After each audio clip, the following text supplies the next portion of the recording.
Congratulations on being accepted as a tester. Soon you'll be taking your first paid test, and we want to help you do a great job. The better you do on your first test, the better chance you have of receiving more test invitations in the future.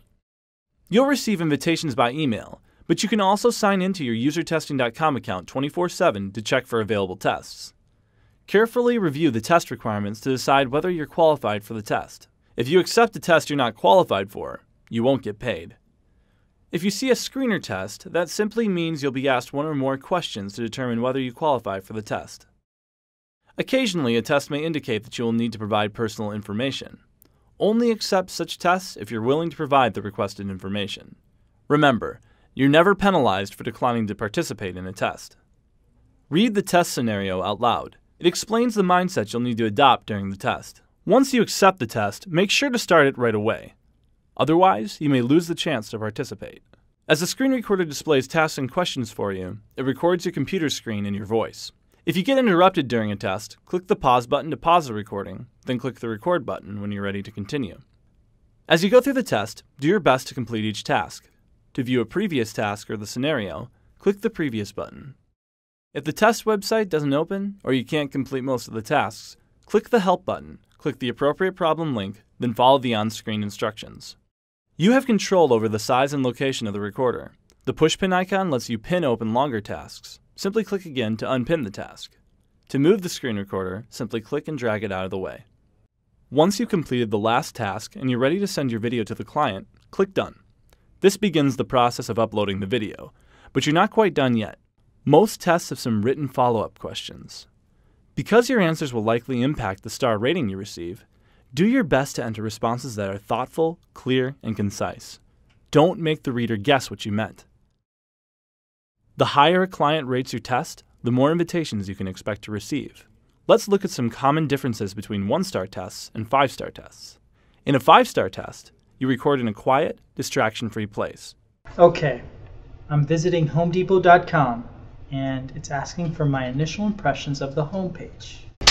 I'm sorry for all the noise. I'm watching my sister's kids tonight. Okay, it tells me to visit HomeDepot.com. Jimmy, stop it. I'm busy. In a 5-star test, you adopt the mindset described in the scenario. I'm looking for a washing machine today. Alright, so in my case, I have 3 kids, and 2 of them play sports, so I would be interested in one with an extra large capacity. I'm not really interested in buying a washing machine right now. Mine's working just fine. In a 5-star test, you give your honest first impressions. Don't act like an expert and give advice. Clients want to hear from the average person who may be their real customer. Here's what not to do. This page needs a complete redesign. One of the first things I do is redesign the hero graphic to use web fonts to improve page load time. It also eliminates some of the visual elements that are drawing attention away from the main calls to action. This page looks nice. It took a little while to load. It's a little overwhelming too. I'm noticing a lot of things I could click on and I'm not really sure where I should go first. In a 5-star test, you do your best to complete each task before moving on. I'm not seeing the button. Let me keep looking around a little. Okay, I don't see a button, but I see a text link that looks like the right thing. I'll try that. I'm not seeing that button. I guess I'll just go on to the next task. In a 5-star test, you speak your thoughts naturally to help the client understand what's inside your head. You ask questions and add comments that help clarify what you're thinking. Here's what not to do.